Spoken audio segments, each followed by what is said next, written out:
Cells contains graphic and occasionally violent content, which some listeners may find disturbing. Cells is not recommended for children. Listener discretion is advised. Welcome back to Cells. We really hope you enjoyed the first 3 episodes of this first series. If for some reason you're hearing this for the first time and you haven't listened to episode 1, 2, or 3, you're going to want to go back and do that first. Now, I know we've said in our previous episodes that this is a 4-part series. Surprise, bonus episode, because this is now a 5-part story. As we dove even deeper, we found out even more information and we just had to keep going.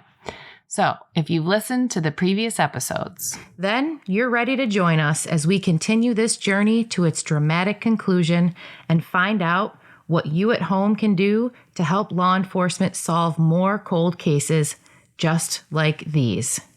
Rabbit hole, here we come. Let's dive.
okay, let's recap the last 3 episodes quickly.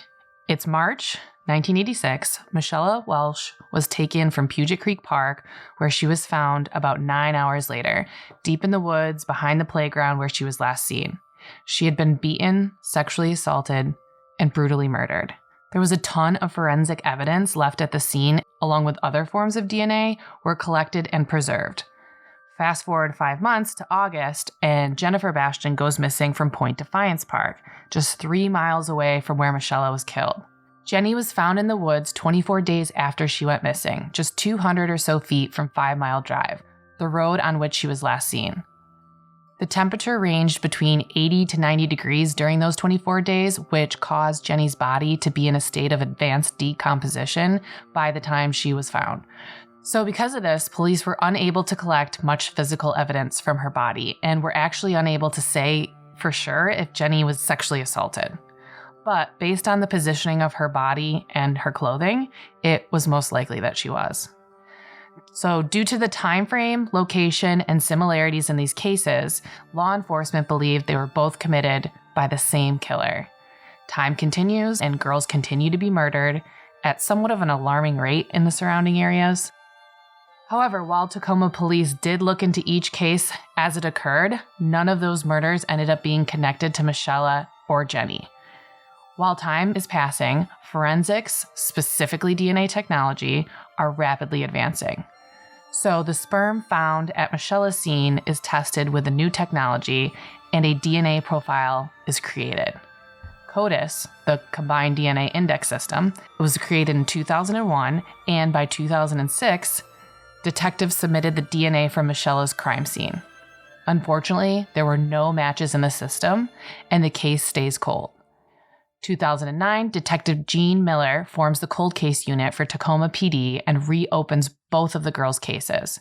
He also looks at possible links to 2 other unsolved homicides of young girls in 1986, but comes to the conclusion that while those 2 cases may have been the same perpetrator, he does not believe that it is the same killer as Michella or Jenny's.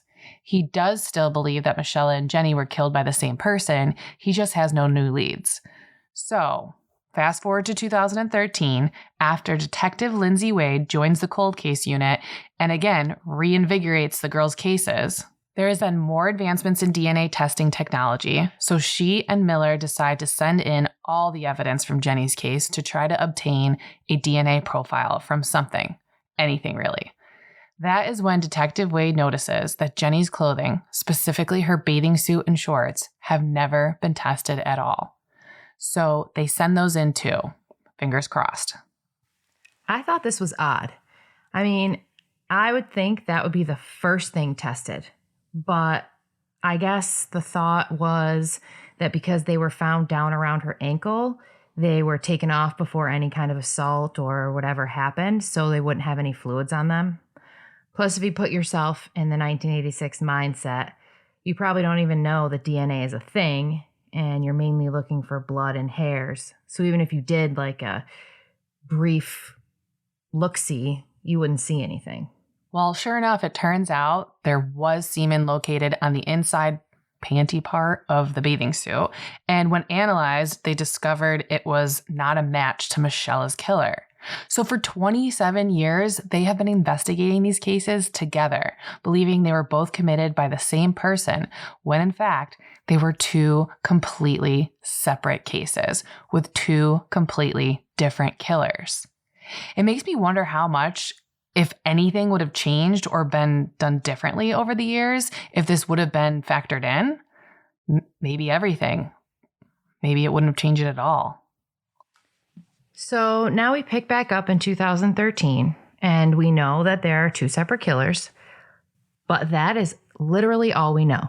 Because after obtaining the DNA profile from the semen on Jenny's bathing suit, this profile is sent to CODIS, just like they did with Michella's evidence, but also just like Michella's evidence, no match is found. It will take another year of dogged detective work and a refusal to quit by Detective Wade to get another break in the case. Detective Wade continues to try and find new and innovative ways to use the evidence they had and to organize the information that they had collected over the past 25 years to make it easier to search and analyze. By 2015, Detective Wade has discovered two solutions to these problems. One to address the issue of the evidence, and another to address the issue of organizing their information. I'll tell you about her first solution now. So over the course of 2014 to 2015, Detective Wade learns about a new tool that other cold case detectives had used to solve their cases. Bum, bum, bum, genetic genealogy. On February 25th, 2015, she reached out to Dr. Colleen Fitzpatrick, a genealogist with Identifiers International, to inquire about having the DNA in Michella and Jenny's cases analyzed. Dr. Fitzpatrick told Detective Wade that there was a type of DNA testing called YSTR, and this specific test was required for Dr. Fitzpatrick to be able to complete her analysis properly. The very next day, Detective Wade submitted 2 requests to the Washington State Crime Lab for YSTR testing on the samples from each case. I did a lot of research and reading on YSTR testing as compared to regular STR forensic DNA testing, like the kind that's entered into CODIS, and all the science made my head hurt. But I feel like this information is really important to understand for this episode and really for all of our cases that we'll be covering, since DNA and this particular type of DNA analysis is the basis of solving them all. So I'll just give you a brief overview of the basics. Now, you may have heard DNA referred to as our genetic blueprint, like the blueprint of a house or a machine, because it contains all the information that directs all the cells in our body to create every part of us. So, for example, hair color, eye color, height, etc. Now, what I found super interesting is that this blueprint information is found in only 2% of human DNA. So because this portion provides all the instructions, scientists refer to it as the coding region. Since it doesn't appear to do much, the other 98% of our human DNA is considered non-coding, which makes sense, right? It's also sometimes referred to, and I prefer to refer to it as this because it's more fun, as junk DNA. So it's a term that I've heard before. My dad is a huge nerd and we'll talk for hours about anything science. Love you, Dad. So this junk DNA has been pretty much just chilling there, basically an unknown, like the depths of the oceans or far reaches of space. And the scientific community has only just recently begun to be able to identify some of its functions, which are crazy in and of themselves. But that's another podcast for someone way more expert than me. Does your head hurt yet? Because mine does. All right, well, grab some Tylenol because it gets even nerdier, but also amazing. So maybe you listeners already know this stuff, but for those of you who are like me and thought you knew, or maybe know the basics, should find this next fact pretty interesting. Because while no one really knows what the hell junk DNA does, forensic scientists have been using it in criminal investigations since day one of the discovery of forensic DNA testing. Yep, it is in this junk DNA that scientists find the unique repeating patterns that are used to differentiate one person from another. These patterns are known as short tandem repeats, or STRs for short. And they're found at specific places in the human genome that scientists call loci.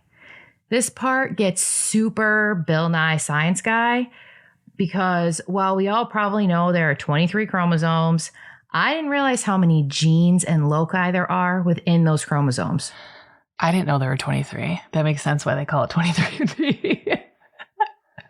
Oh my gosh. Tell who's the smart one in this podcast. You are not allowed to edit that out. So I didn't realize how many genes and loci there are within those chromosomes. What's important to know for this is that there are anywhere from 19 to 22,000 loci within the human genome. Now, for most of CODIS history, DNA profiles have been required to contain 13 loci to be entered into the system. Why 13 out of 22,000? I'm not sure, but it's definitely a specific 13 and the same 13. But then in 2017, 7 additional loci were added to the requirement, bringing the total to 20. So all samples that were added into CODIS prior to 2017 had at least 13 loci. Post 2017, if you didn't have 20, it wasn't allowed. So why 20, you may ask? Well, I'll tell you. The additional loci are primarily ones that forensic scientists in Europe were already using. So including these loci not only makes the results more conclusive, it also makes it easier to share DNA profiles internationally. This made me think of like the talented Mr. Ripley and like, you can't get away with it anymore. So while thousands of people may share several markers of their STR signature, which is how companies like Ancestry DNA and 23andMe know when people are related, there has been no case to date where 2 people have been found to have matching STR markers in all 13 or 20 areas used for comparison, except identical twins. This is important to this case for 2 reasons. Firstly, because it is important to know that once a laboratory analyzes a sample and enters it into CODIS, if no match comes back, it doesn't just end there. There is an automatic algorithm built in that runs a weekly search of all the STR DNA profiles in the National DNA Database. And if it turns up any matches, they are automatically returned to the laboratory that originally submitted the DNA profile. Side note, the national databases do contain different types of DNA profiles, which include convicted offenders, and in some states, if the state law permits, people that have been arrested but not yet convicted are uploaded as well. I don't know if I like that. Yeah, me either. It just feels all types of icky. But they also include DNA profiles of missing persons, biological relatives of missing persons, and unidentified human remains. The final category included is called forensic unknowns, which are DNA profiles of unknown individuals developed from crime scene evidence, like semen stains or blood. This is important because it can link multiple crimes committed by the same unknown person to each other. Which may be what Detective Miller was hoping would happen when he said that he believed that evidence from one case would link them to both. Yeah, that's true. It totally could be. So the second reason that it's important is since both profiles from both crime scenes, even though they didn't end up linking the cases to each other, they were uploaded to CODIS without a hit and continued to return no hits each week, which tells us that there are two people out there who both committed absolutely heinous acts and over 30 years never got arrested for any other violent or sex-related crimes and never had their DNA found at any other crime scene, even as an unknown, which I find mind-blowing just because of the nature of the crime. I mean, if we look at every single other perp that was caught in all the other murders in the area of all those other girls, every single one of them had been arrested or charged or served time for violent or sex-related crimes in the past. So this is kind of insane, right? I mean, what are the odds? 30 years, 2 different killers, and no other serious offenses? Right? It's hard to wrap your brain around. So to tie this back in with where we are in the cases, the standard STR analysis has already been completed and uploaded to CODIS. What Detective Wade had to do now was resubmit those samples to the Washington State Crime Lab for more specific STR testing. I won't go into great sciencey detail here. It's basically the same thing as STR, except only the DNA containing the Y chromosomal or male gene fragment is examined. This is a helpful tool for several reasons, like helping identify separate profiles when there's more than one perpetrator, or excluding male suspects from involvement in a crime.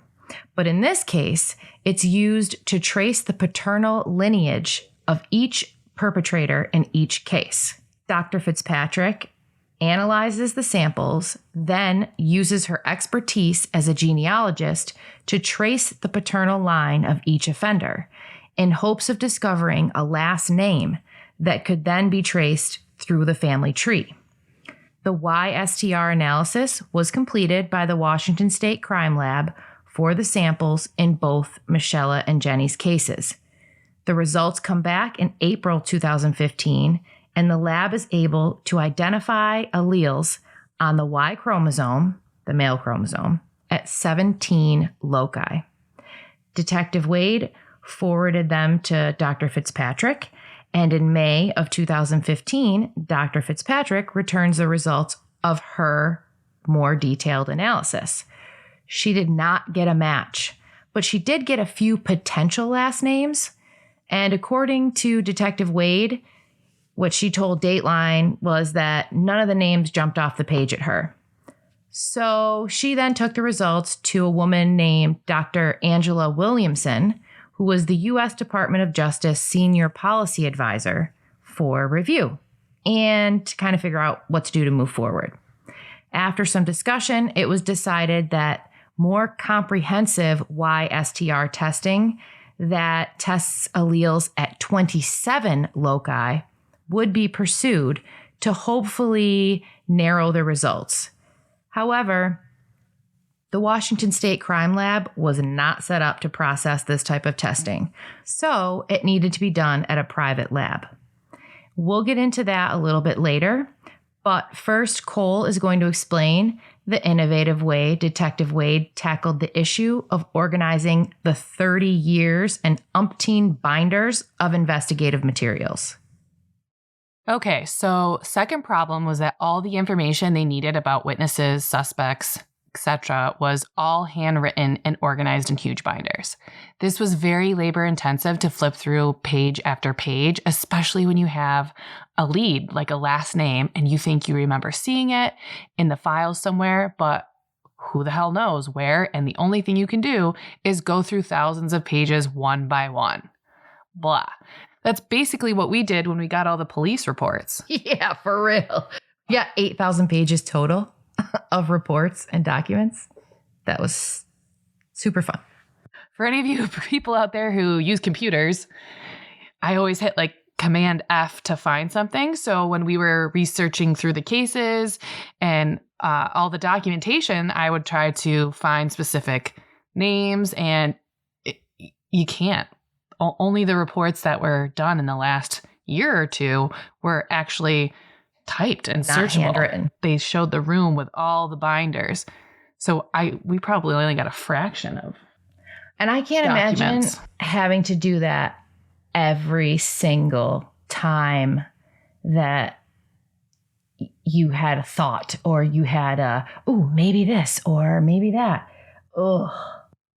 And this is just one case or two cases out of so many Right. they have. Yeah. And they're doing it in their spare time. This isn't even like their full time. They're still investigating like murders and robberies and all that other stuff. You know, when you look at it from one perspective, you're like, how could they miss that? How could they do that? How could they? It's right there. It's right in front of your face. But it really isn't. It's buried and buried and buried. Detective Wade's second solution was a stroke of genius, out-of-the-box thinking that makes me understand why all of her coworkers describe her the way that they did. Now, Pierce County has a computer system called WebEOC. WebEOC was developed by a man named Michael Payne, and it is a computer program that is designed to manage emergency information during natural disasters.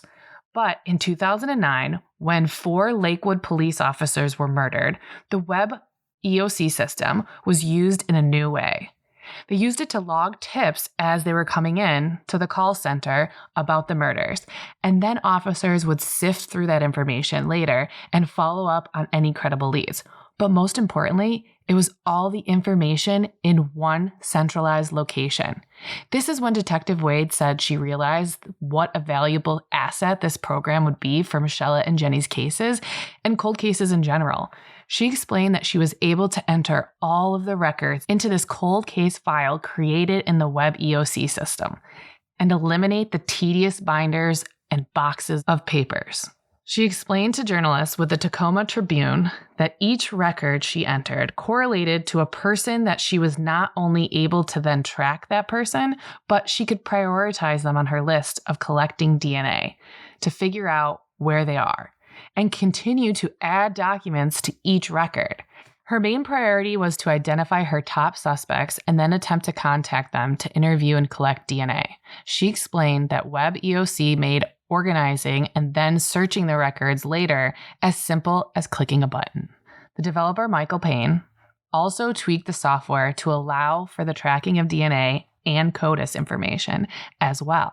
Detective Wade explained that with having so many potential suspects, 668 at the time of the interview with the News Tribune, to be exact, it is impossible to remember every person and every name. But WebEOC had a handy feature called keyword searching. Or Command F. Or Command F. for you Apple users. So she said if she wants to look into a suspect but can't remember the name, but remembers he worked at the zoo, she can simply type in zoo into the search and that record will pop up. That is pretty amazing technology, and impressive that she thought to link it to cold case investigations. I wonder if other cold case units use this program. I don't know, but it's crazy to me that it took so long. When I was in high school, I built a program for a t-shirt shop that I worked at. Holy shirt. Shout out. And that's literally what my job was. I had to create a keyword search. So if they typed in like wolf, every shirt they ever made with a wolf on it would pop up so they could show other clients and give them examples of, but that was like 20 years ago. So they're just getting this now. Was it 20 years ago? How old am I? Old. Yeah, it was 20 years ago. Damn, it was 20 years ago. I mean, 10 years ago. It was 10 years ago. It was 10 for sure. But I don't think that many other counties use WebEOC. I think a lot of them use it for emergency management, but I don't know why this is. Like, if cold case units aren't using it, why aren't they using it? Because funding or something? Funding, and maybe they don't have a Mike Payne working for them. Got to have a good coder. Well, it certainly played a critical role here because it was from that list of suspects that Detective Wade developed her top list, some of which were still in Washington state, but some were not. So with the help of the FBI, they began collecting DNA from all of them, one by one. Simultaneously to all of this happening, Detective Wade learns of yet another new kind of DNA testing called SNP, or single nucleotide polymorphisms. SNP DNA testing can provide results for nearly 1 million genetic markers in a given sample, and it can take those markers and tell you detailed genetic information like ancestry, eye color, hair color, skin color. This is called molecular phenotyping. And who are the experts at molecular phenotyping? Our favorite company, Parabon Nanolabs.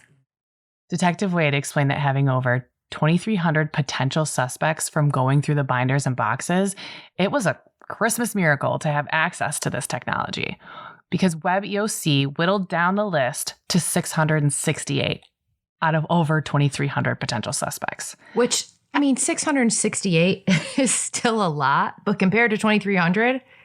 Yep, so Detective Wade speaks to the lab director at Parabon, a woman named Britton Davis, and is advised of the list of the things she will need from the Washington State Crime Lab in order to analyze the information and create the now famous Parabon snapshots. A snapshot is essentially a computer-generated mugshot of what the SNP DNA profile says the suspect probably looks like. So it takes the DNA and does a reverse mugshot. And I know that we've looked at a bunch of these on their website. And at first, if you look at them, I don't know if anyone else has seen these and feels the same way, but they look pretty generic to me. But then when someone's caught and their actual photo is put up next to the snapshot, it always stuns me how accurate that snapshot is. Agreed. And we have both suspect snapshots along with their actual photos on our website for you to check out. But wait till you listen to the whole episode. Yeah. I did think it was weird, though, that they didn't age the snapshot photos. They kept them to look like the suspect would have when they committed the crime. Maybe it was so that if anyone was in the area and they remember seeing somebody that looked like that, it would jog their memory. You're supposed to remember that 30 years later? Remind me to look into whether or not they can even actually age the snapshot, or if for some reason, because of the DNA, maybe they can't. Maybe they have to use the DNA at the time. I don't know. I wish 23andMe or Ancestry would have this as a feature where it guesstimates what you look like. I'd like to see what my DNA thinks I look like. I do not want to see what my DNA will look like.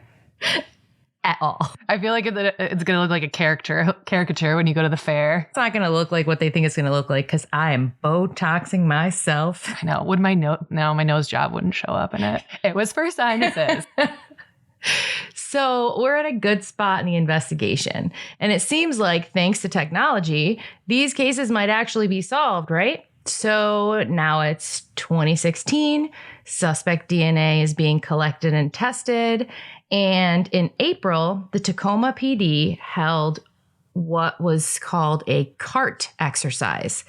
CART stands for Child Abduction Response Team.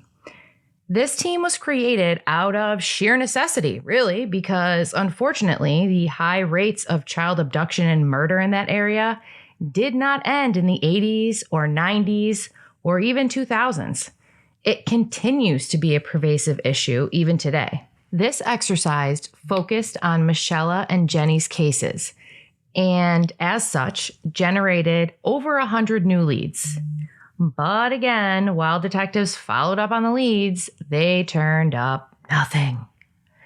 This case would end up relying completely on science. In August 2016, Detective Wade sends the YSTR DNA to another genealogy consultant in California, Dr. Barbara Ray Venter.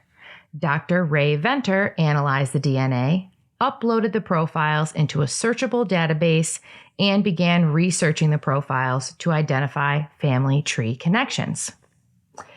So I don't know if I mentioned this in episode 1 or not, but I did an ancestry DNA and bought into the whole thing, paid for the membership and everything, went down the intense rabbit hole for over a month. I mention this to say that from personal experience, I know figuring out a family tree is really hard work. There's sometimes a lot of information and sometimes none at all, but even when there is a lot, you have to double and triple check and cross-reference what you think you know, because you can't take everything at face value. What you think you know, you might not know at all. It's a lot and takes a ton of time. And as this is going on, the police and the FBI are still tracking down suspects, knocking on doors and collecting DNA from them.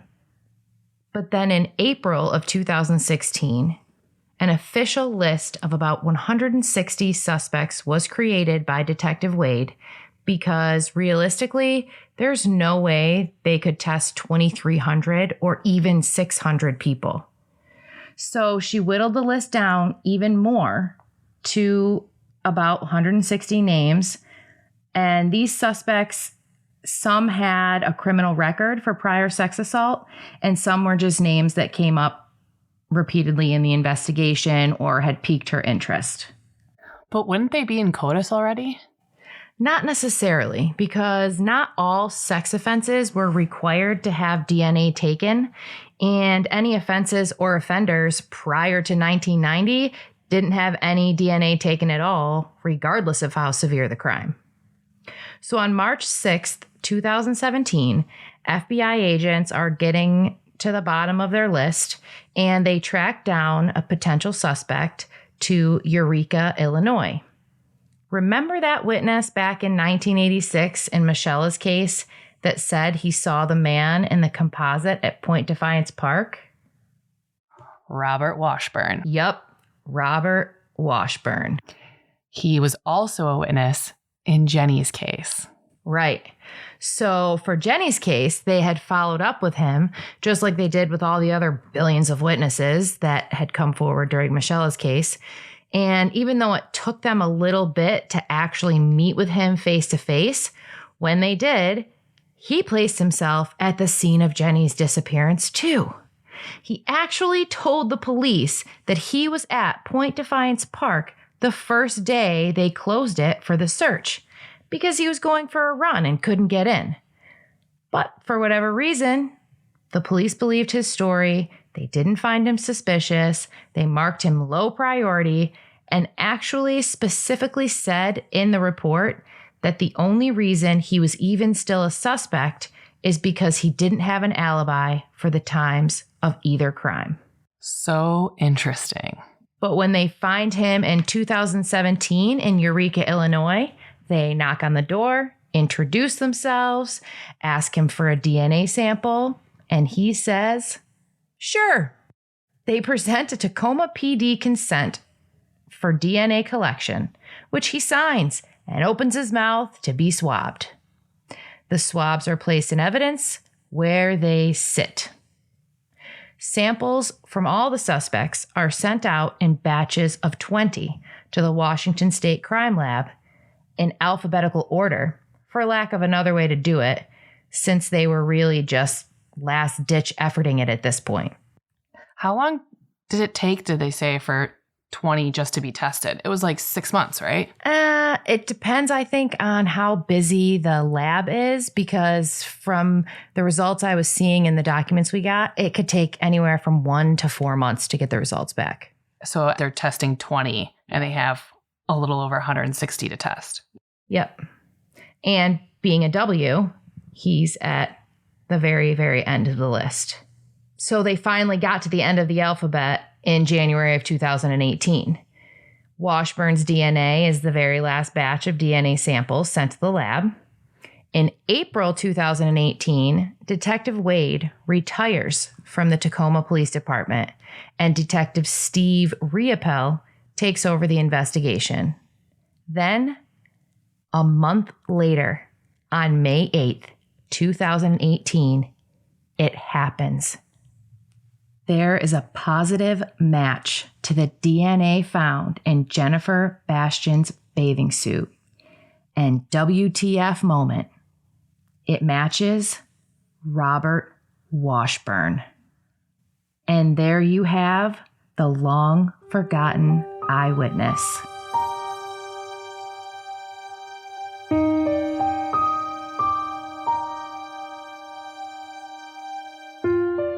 So the reason in one of the previous episodes we highlighted one of the suspects, potential suspects, King, the one that wrote the letter to the police asking how he could be of service to help the issue with the missing girls, is because they put him at high priority when all he did was write a letter with his concerns about these girls going missing.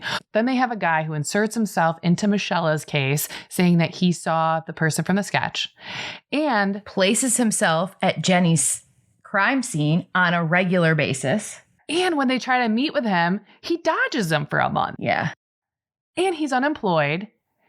And not only does he say that he was there that day of the park and couldn't get in because it was closed off, he then also says that he smelled smells in the area of the Y. After.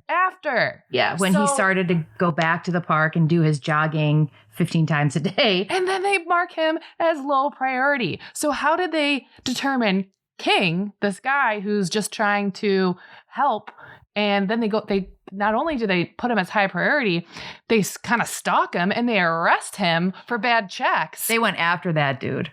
I can't imagine that the detectives looked at these two and were like, oh, this is high and this is low. I think it's because of part of Washburn's being a part of the cases was one is in Michella's case and one was in Jenny's case. And back in 1986, they might have not have merged them together early on where some detectives were sharing witness information. This shows how prior to forensic evidence, prior to, all the things that we expect to see today, a lot of police work relied on police officers' gut feeling, which is wonky. I mean, all the things that play into a gut feeling are all the experiences that you've had with people, all the things that shape you and make you who you are. I mean, maybe Washburn looked like one of the officer's uncle or reminded him of someone he knew and liked. And maybe King, they were just insulted and were annoyed. So they went after him. I mean, that's why so much of police work can be a problem, is problematic. And that's why there are so many innocent people being exonerated now. Immediately on May 8th, 2018, a bench warrant was issued for the arrest of Washburn. Detectives from Tacoma contact Eureka, Illinois' local law enforcement, which included the Illinois State Police Department and the FBI, to inform them of the situation. On May 10th at 9 a.m., they were ready to go. The Illinois State Police provided a briefing of their tactical plan to arrest Washburn, and at 9:44 a.m., the SWAT team was sent to Washburn's apartment complex, where he was apprehended while in the parking lot of the complex working on his vehicle. He was placed in the back of the Eureka Police Department vehicle without incident. Detective Riopel introduces himself to Washburn. He notices Washburn is sweating and appears to be very nervous. And according to the reports, Washburn immediately starts asking questions like, am I going to need a lawyer? And is this about the swab I gave the FBI a year ago? To which Riopel responds that he did not want to discuss these things there in front of neighbors and etc., and that they could talk about everything back at the station. At this point, Washburn lets Detective Riopel know that he has a disabled daughter that is still inside the apartment and could not be left alone. The police contact Washburn's mother and arrange for her to come and take charge of his daughter. Once back at the Eureka Sheriff's Department, Washburn is placed in an interview room that is audio and video recorded automatically when the door opens. They removed his handcuffs and offered him a drink. After taking the water, Washburn asked again if this had anything to do with the FBI last year. The detectives then told him they would talk more about things shortly and introduce themselves, advising Washburn they were, in fact, detectives from Tacoma, Washington. To which Washburn immediately responded, "This is about the swab then," and went on to ask, "I went from a witness to a suspect?" Riopel stopped him to advise him of his Miranda rights. Washburn told them that if that's what this was about, then he wanted an attorney. So when he said, if that's what this is about, he meant the swab and the murder, you think, right? Yeah, and he also told the detective that there were things that he could say that would make him look like shit, quote, unquote, and that he knew asking for an attorney made him look guiltier, but that he had to do it. Detective Riopel then advised Washburn that the swab he provided to the FBI was a match, and he was going to be arrested for murder. He responded by saying, "I did not kill that little girl." He said he wanted to know if his daughter was okay and how he became a suspect, stating, "I mean, my DNA was all over that park." Detectives advised him they could not continue talking to him without an attorney present because he requested one, but that they would try to get him an attorney ASAP if he did want to speak with them, so an attorney could be present, which he agreed to and told detectives he has a lot to say to them, but he just needs an attorney there. But after actually meeting with an attorney, Washburn decided not to talk to the detectives. A few days later, he appears in an Illinois court, waives extradition, and was transported to Washington State to face his first-degree murder charge. He appears in Pierce County Superior Court later that month and enters a plea of not guilty. Motion hearings and a trial date is set. But then, in January of 2019, Washburn again appears in Pierce County Superior Court and pleads guilty to the murder of Jennifer Bastian. As a condition of his plea, the court required him to admit what he had done and how he had done it. Washburn did not speak, but did prepare a statement that was read by the judge. He stood with his head bowed while the judge read his statement, in which he confessed that Bastian was riding her bike in Point Defiance Park on August 4th, 1986, when he grabbed her by the arm, dragged her into the woods, and strangled her. And at one point saying, "I strangled her until she died. I am very sorry for the death of Jennifer."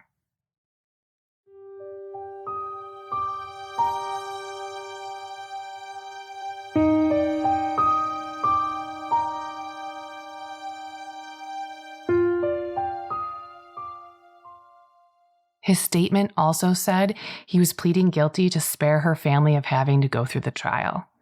Jennifer's family did not feel his apology was sincere. Jennifer's sister stated that if he was truly sorry, he would have come forward. But for 32 years, he didn't. It took police tracking him down to bring justice.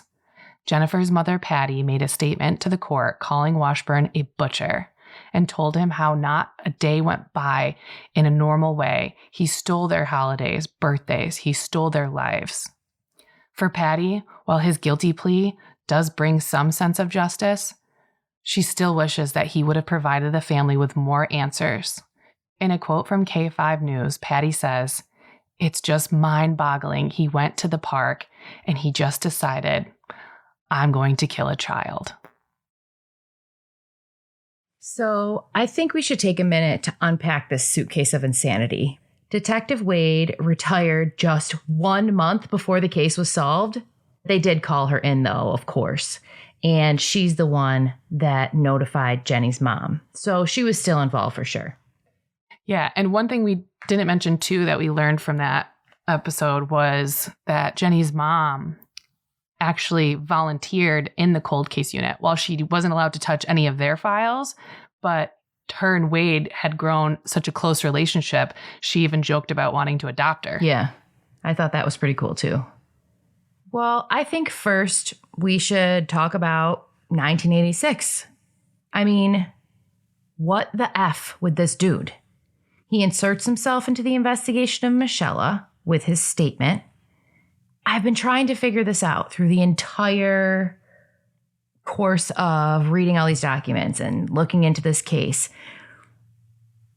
Did he start the plan to kill, to assault a child then? Or did he call the police on purpose to like mislead them, or already start to cover his tracks? I mean, I guess somebody like that who does something like that, they don't just out of the blue. They've got sick, twisted thoughts and desires for a long time. But I mean, he 100% had to do that to mislead them. You don't point police in an area where you're going to kill somebody. That's what I'm saying. At the same time, he pointed police into the area where he was going to kill somebody. What if they had actually taken his tip more seriously and secretly upped the police presence in the park, or had undercover plainclothes detectives? Like, was he a complete moron? I think that they did do that probably because he came forward in May after the composite sketches were released, but he didn't kill until the beginning of August. So, right, he waited for things to die down and for people to get comfortable again. Or also, maybe he went and was going, because he said he went every day to the park. Multiple times.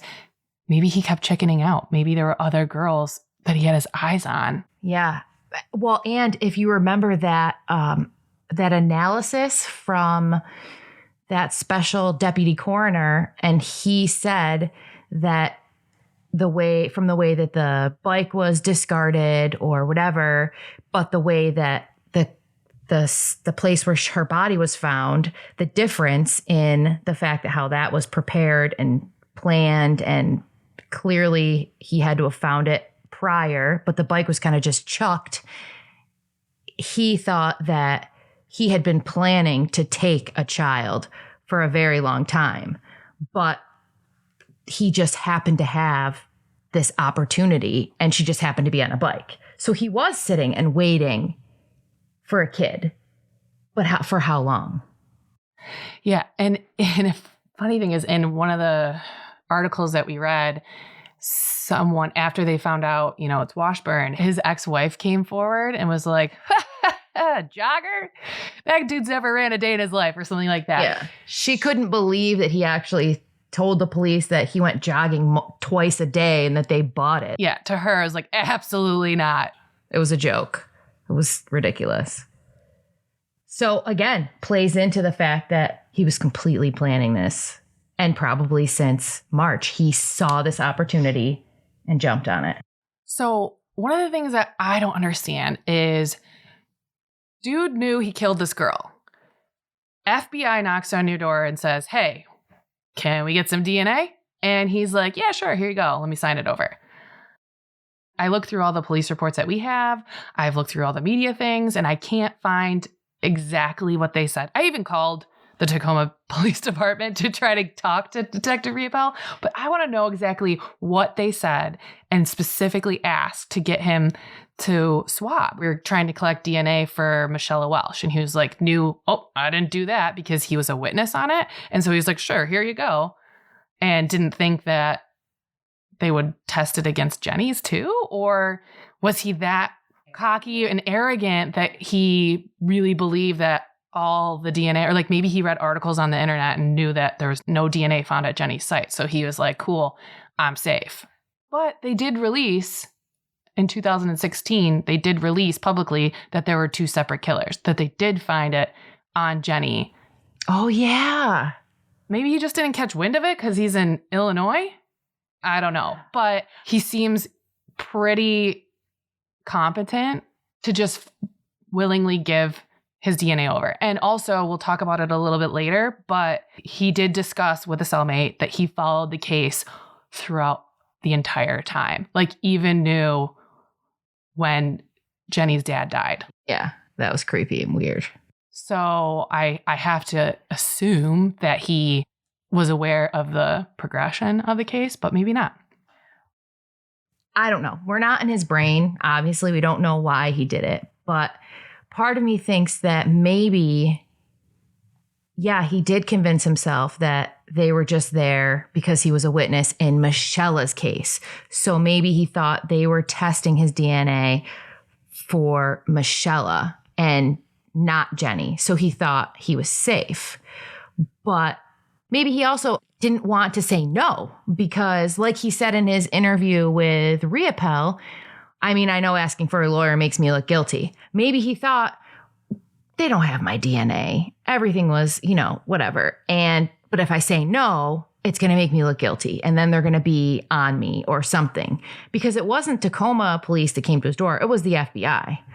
But the other thing that I think he regretted giving them his DNA. I think he got freaked out because we see in reports where when they arrested him and they searched his apartment, that dude was the epitome of paranoia.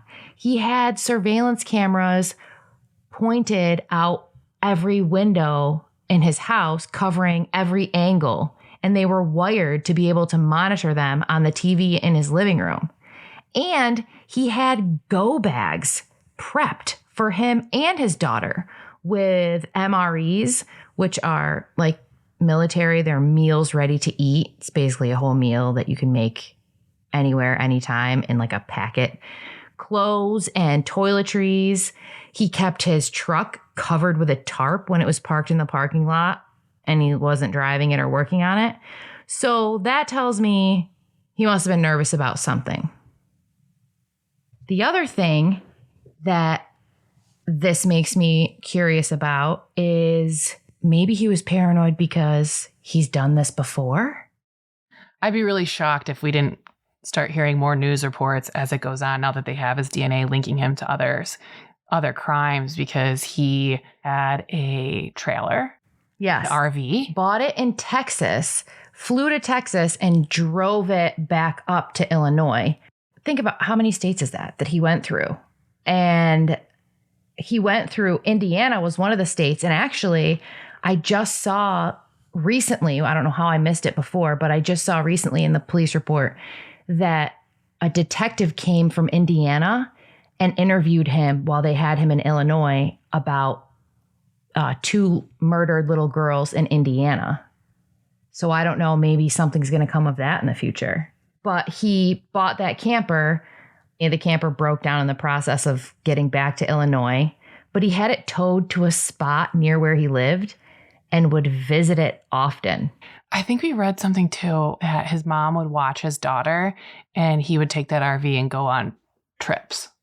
Well, he would go on trips, like he would just drive. He liked driving, but he didn't take the RV because it broke down and he never got it fixed. He would just go like a weirdo to the RV and hang out there while his mom watched his daughter. I don't know about you, but I want to see the inside of that RV. Yeah, I want to see the police reports on the testing done in that RV. The ones we have just barely mention that, oh yeah, by the way, there's an RV and we're looking at it. And I don't want to go like too much down the conspiracy theory holes here, but it really just rubs me the wrong way that his daughter, I think she was in her 20s, was disabled to the point like she wasn't able to communicate. Yeah, but she could walk around. She was ambulatory. She could walk. She could do things, but she couldn't speak. And she couldn't like take care of her basic needs. Like he talks about, do you remember his cellmate where he talked about like changing her tampons and stuff? Yeah. It was, and even the cellmate was like super creeped out, like the way that he was describing it. Even his mother told the police that there had been some people in his apartment complex that said they thought that he was doing inappropriate sexual things with his daughter. If that is true, she can't even like speak for herself or tell anyone. And also one of the neighbors had a young daughter who would get off the bus and go to his house for a bit, kind of like he was her babysitter. That poor mom had no idea. Thank God from everything we know right now that there was nothing inappropriate happened. The police were too. They had a forensic, person that works with children interview her. And from what they gathered, nothing inappropriate happened with her. But he would buy her gifts and give her things. And he would take pictures of her doing gymnastics. In my opinion, this was not it might have been his first one, but it definitely wasn't his last. Or if it was it because he had his daughter and he didn't, to kind of, I don't know, quell that urge. Barf. Super barf. It's, I don't even like thinking about it. It's just too much. Yeah. But and another note too, if you go on our website, we have mugshots of him from an arrest when he was younger and what he looked like more around the time of when he committed this crime. And you look at the Parabon sketch that they created based on the semen that they found, and they kind of look alike. Not kinda. They look alike. They got the Owen Wilson penis nose. It doesn't look like him now. Like, it would have been, I would love to see an aged one, but it definitely looks like him then. And another thing, this is just my theory, also in Point Defiance Park, those boys that gave the sketch that they say that there was a man riding a black bike behind her. Like, they never found the man in the black bike, so it could have just been them giving information. But it has the same Owen Wilson penis nose. So yeah. I think, that's a theory. Could he have been riding a bike and stalking her? Could that have been him? Maybe. And also, there was a witness that came forward that said that they saw a man that looked like the sketch there several times. 4 out of the 3 times they went there, they saw that man that looked like the sketch in construction clothes. That's why they said it was weird and stood out to them, because he was walking 5-mile drive and he was in work boots and jeans. And it looked like the composite sketch that looks like Washburn. And when we talk about the transcript from his cellmate, he told his cellmate that he went back to the spot multiple times. To masturbate. Barf again. So let's talk about the jailhouse cellmate. Oh, wait, 1 second. What? What's creepy to me, I'm rubbing my head.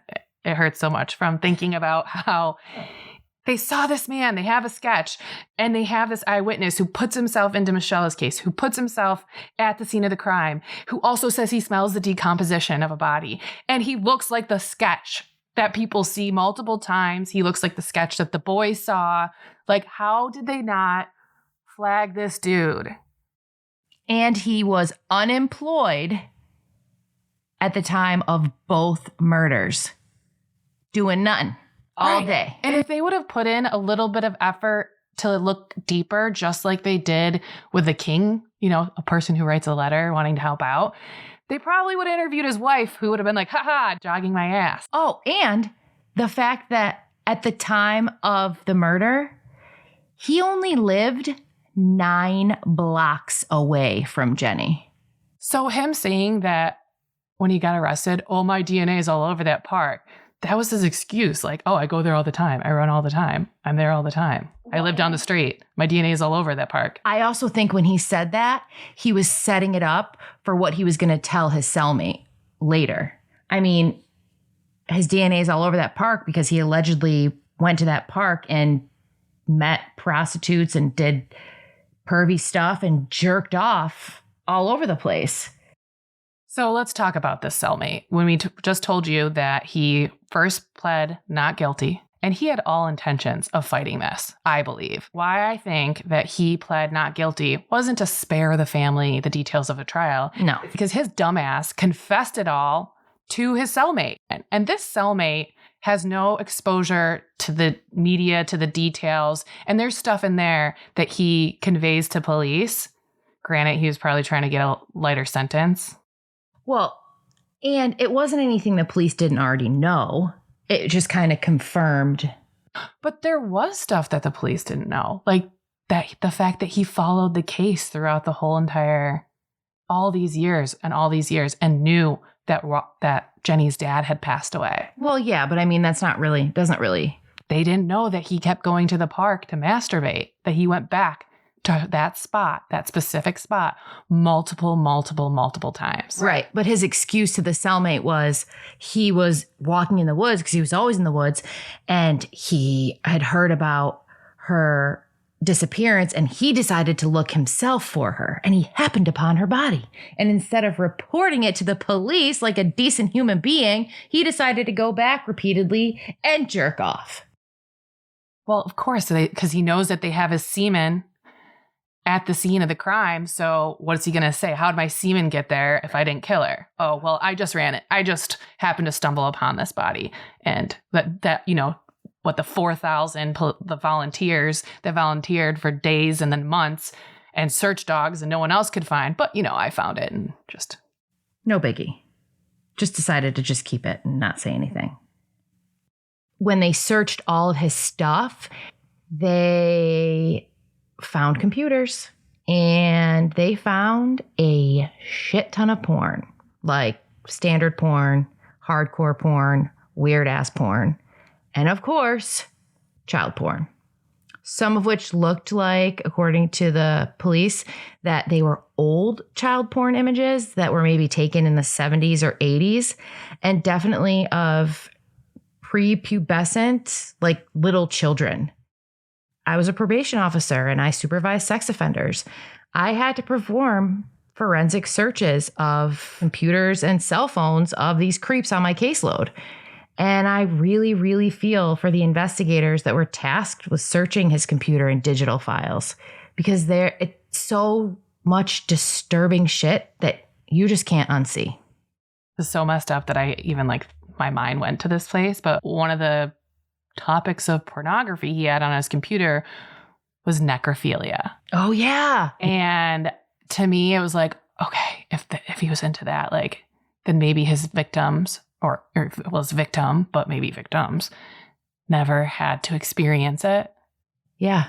Because, yes, I remember the pornography that was necrophilia was the same type of scenario. It was a dead body in the woods. So,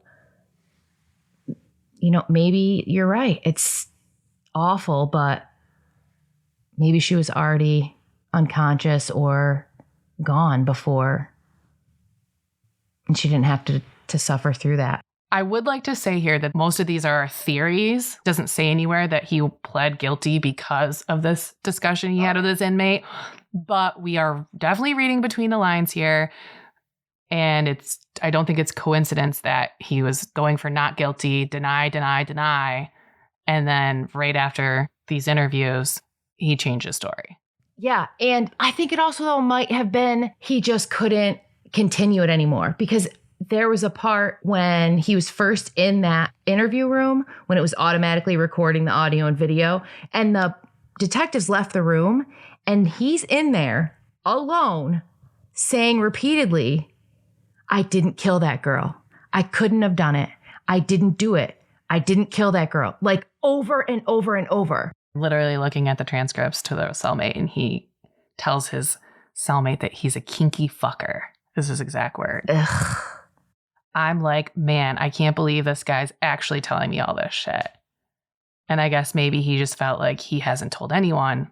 Right. So he told me last night, and he goes, you're the first person I've ever told any of this shit to. So I think you're right. I think he was trying to say, no, I didn't do it. Trying to convince himself. And then he gets to talking and it just all comes out. And he's like, you know what? I'm done for. I can't deny it. I can't. And just white flags it. So that's Washburn. And now you may be wondering, but what about Michella? I don't know about you, but to me, Michella's case is even crazier.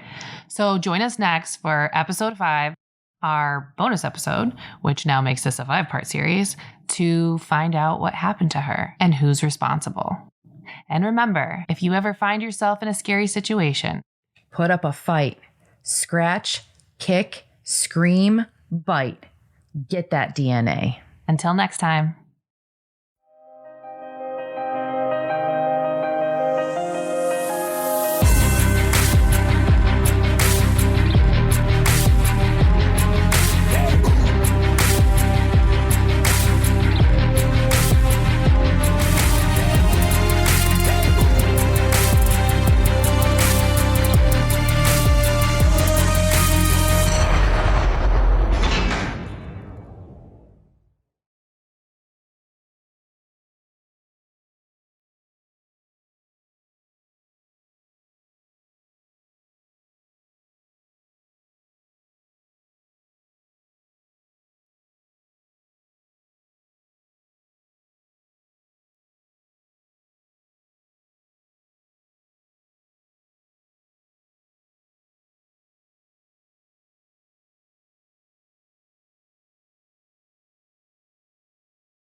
you just go to whatever website for whatever company that has your profile, whatever tube you spit in, and you have the option of downloading your profile. You save it to your computer or whatever it is that you're on, and then you go to GEDmatch and you upload it to their site, and then click the consent, and it becomes and to make searchable. sure you enable law enforcement to be able to use it. Click the consent. And then, but if you are like me and struggle with things, like I struggled a little bit when I was doing that with mine, with the downloading, the uploading, my computer sucked and was just giving me error messages, and it was annoying. So if you struggle with it or you have an issue with it, what we are urging people to do and what we have done ourselves is we've written to Ancestry, 23andMe, Family Tree. We've written to those companies and asked for them to give their users an option to allow police to search their databases, because as of right now, they are all strictly private, period. Law enforcement cannot look at any of their profiles without a warrant, which, if you really think about it, in these cases, they're never going to get a warrant, because to get a warrant, you have to have probable cause, and they don't even know who the heck they're looking for. So they don't even know, they don't have any probable cause ever. So that just doesn't work out. And I also think that it's a good marketing ploy for one of these companies to do this and enable this feature. I had we read it on, a fan DM'd us and said that they never have done an at-home ancestry test, but they wanted to. But the reason they didn't was because they thought they'd be severely disappointed if they didn't solve a murder based on one of their relatives. So I feel like a lot of people will be like, wait, what?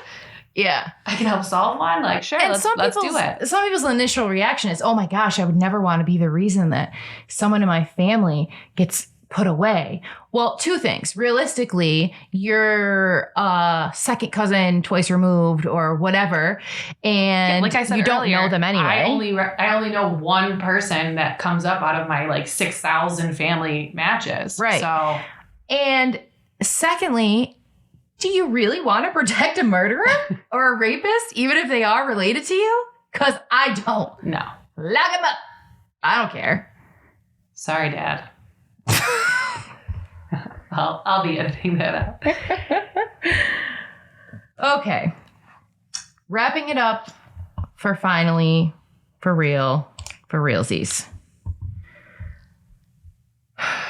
Are we going to say... Join us in a few weeks. Okay. Do you want to do that part? No, you just said, wait. So it's dropping down for realsies.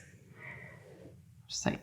Join us in a few weeks for our next case. Last night, a DJ took a life. For this case, we will tell you... Stop it right now. We will tell you how chewing gum, a water bottle, a half-sister, and at-home ancestry kits solved the 25-year-old rape and murder of a 24-year-old school teacher. She was attacked and brutally murdered one morning in her own home as she was getting ready to walk out the door to head to school, just 4 days before Christmas, with presents for her students in tow. We will break down the case day by day, year by year, decade by decade, until an arrest was made at an elementary school dance. Wait. Okay. Oh, that's me. I was reading what I wrote. At an elementary school dance. All right, I'm just going to say it, okay? Oh, What? This is yours. Well, yeah, but I just did that, so you do the next part. But then I'm going to do the whole part because I got a whole spiel about my mom. Should we save that for a different one? Oh. Save that for a different one?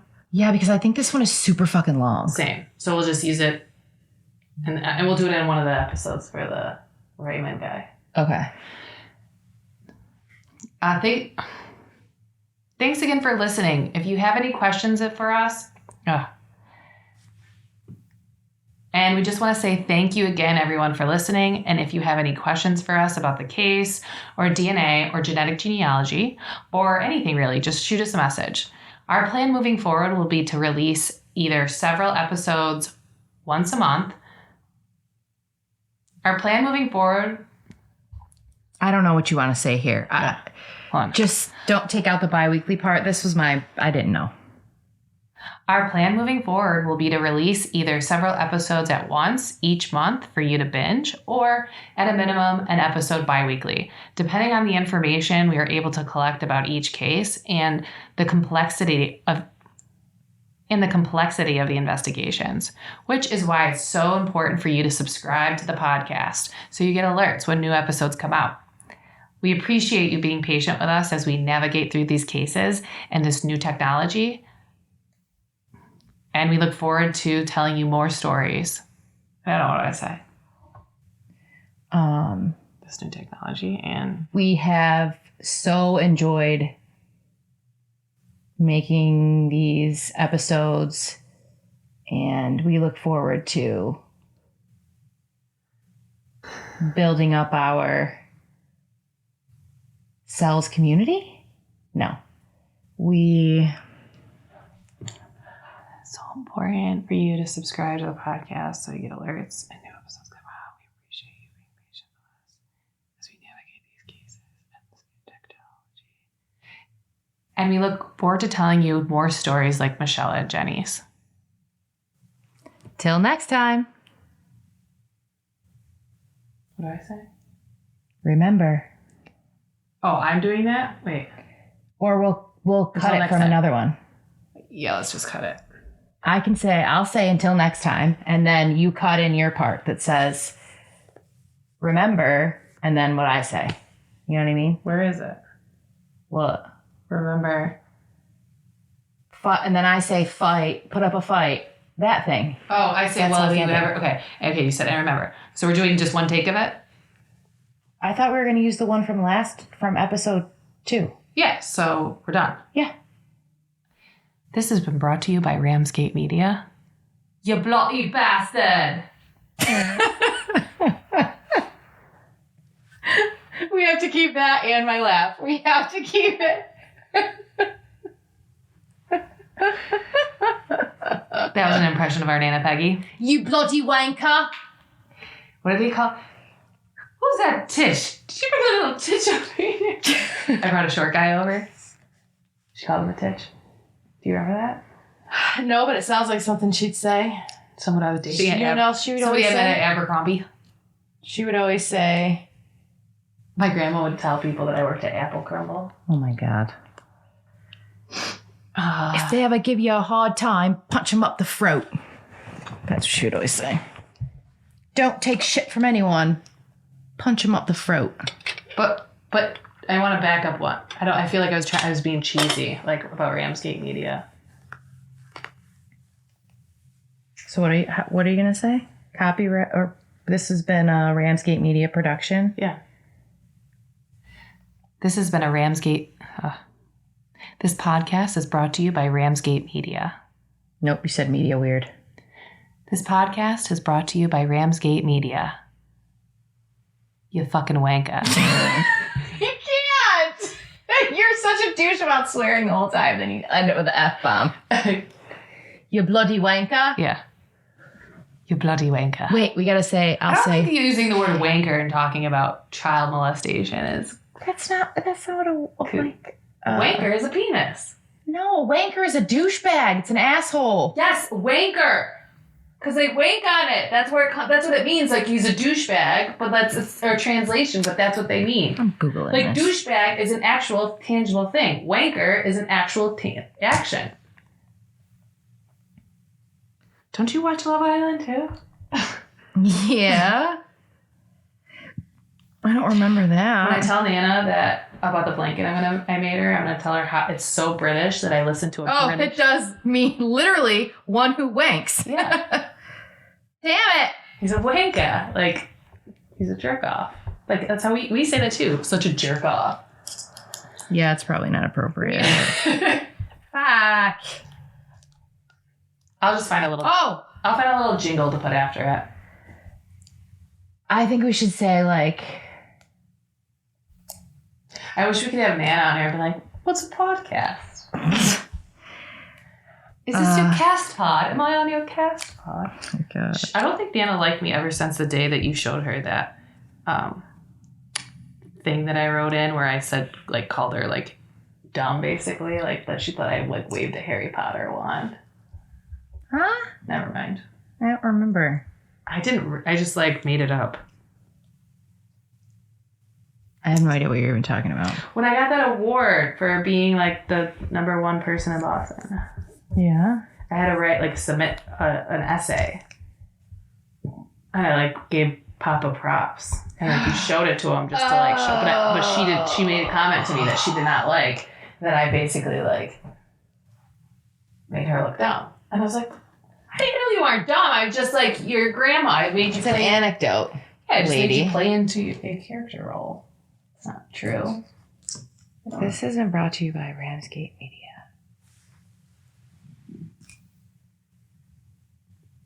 This has been a Ramsgate Media production. No, I was just trying to get it in my head so I could say. Cheerio. No. All right, it's a wrap. I'm bloody knackered. That means I'm tired. It's a wrap, you filthy animal. All right. You dodgy fucker. Can you do me one favor? Nah. Just say this line over again. What line? You cheeky monkey. How's that one? Just say the first sentence in the red. Because I was talking and I know it's gonna be hard to edit that out. Join us in a few weeks for our next case. Last night, a DJ took a life.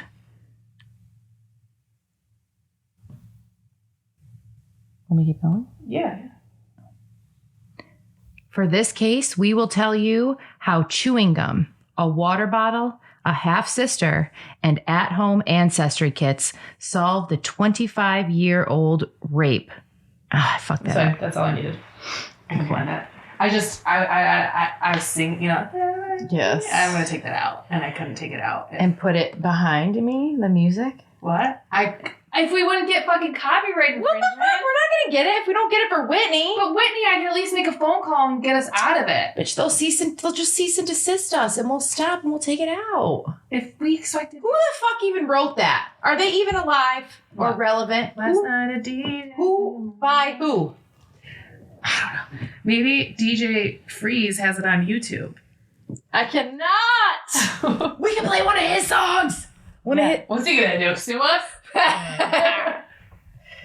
DJ Freeze. I could have Drew come in and beatbox. He's really fucking good at beatboxing. Should we add in something here too that like, wait, this is what you say, until an arrest was made at a school dance.